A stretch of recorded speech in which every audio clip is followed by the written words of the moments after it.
Ga manyan labaran da suka faru a wannan mako da muke ban kwana da shi. Gwamnan jihar Kaduna Sanata Obasani ya sha alwashin kubutar da mutanen da aka yi garkuwa da su a garin Kurmin Wali.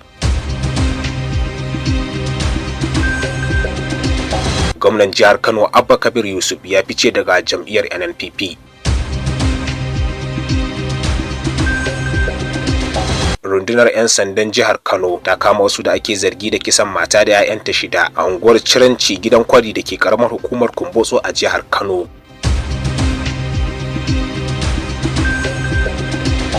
A ranar 17 ga watan Janairu na shekarar 2026 an samu mummunan kisan wata mata mai suna Fatima Abubakar, yar kimanin shekara 35 da 'yanta 6 har cikin gida unguwar Ciranci gidan kwari da ke karamar hukumar Kumbotso a jihar Kano. Majiya mai karfi ta tabbatar da al'amarin ya faru ne da misalin karfe 12 na rana, al'amarin da ya tada hankulan al'umma matuka. Haka kuma abin ya karaɗe ko ina a shafukan sada zumunta na irin kisan gillar da aka yi wa wannan mata da 'ya'yanta 6. Haruna Bashir shine mijin marigayiya Fatima Abubakar, ya bayyana wa manema labarai cewa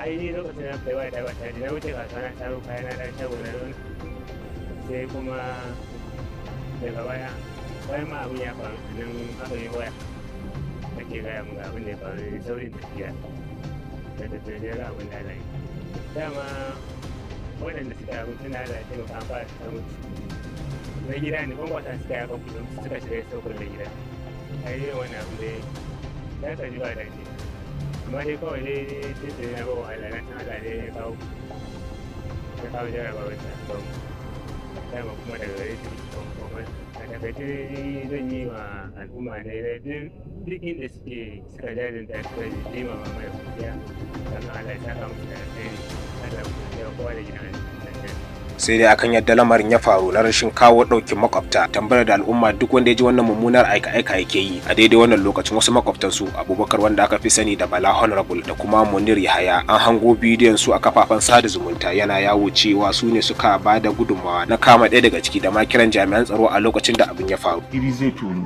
suka ɗauki keke suka dinka musu fashin kwakwa, ai danne su suka dinka buga musu. Duk wanda aka ɗauka za ga kwalkwalwarsa a fashe tana iyo kakku kashe min yara. Nan bayan layi yara ne suka fara ji, Mario na leƙowa sai ga shi Umar ɗin da wannan wawan a sama. Ihu barawo, wallahi ihu barawo na farko, ihu barawo na biyu, duk unguwan nan ba wanda bai fito ba. Sakan 10 wallahi mun zagaye gurin nan sama da ƙasa da tsani. Kun gansu a sama? Sama da sun ko su kuka tambaya mun gansu sun gan mu. To amma aka bar su suka gudu. Ta ina suka gudu? Duk wanda ya ce ma sun gudu ƙarya ne. Sai dai bayan gurfanan su a gaban 'yan sanda sun kareta kansu kan duk abin da suka faɗa. Jama'a assalamu alaikum. Sunana CSP Abdullahi Haruna Kiyawa, jami'in hulɗa da jama'a na rundunar sanan jihar Kano.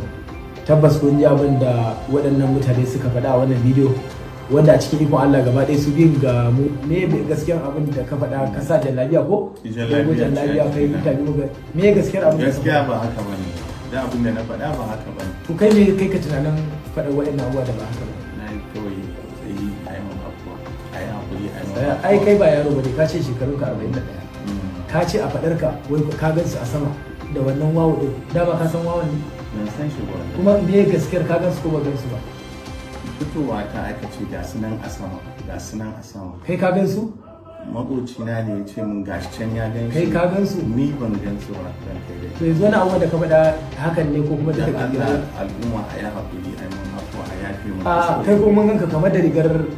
Rundunar 'yan sandan jihar Kano sun tabbatar da kama mutane 3 da ake zargi da aikata wannan kisan gilla, wanda sun hada da Umar Awwal dan kimanin shekara 21 dan uwan matar da aka kashe, wanda ake zargi da shi ya jagoranci wannan aika-aika, sai Yakubu dan shekara 21 da kuma Isiyaku Yakubu mai shekara 40, inda waɗanda ake zargin sun amsa laifin. Hukumar 'yan sanda sun dukufa wajen tabbatar da adalci tare da hukunta waɗanda suka aikata wannan kisa, inda shi ma gwamnan jihar Abba Kabir Yusuf ya yi alƙawarin rattaba hannu tare da ɗaukar nauyin shari'a cikin gaggawa.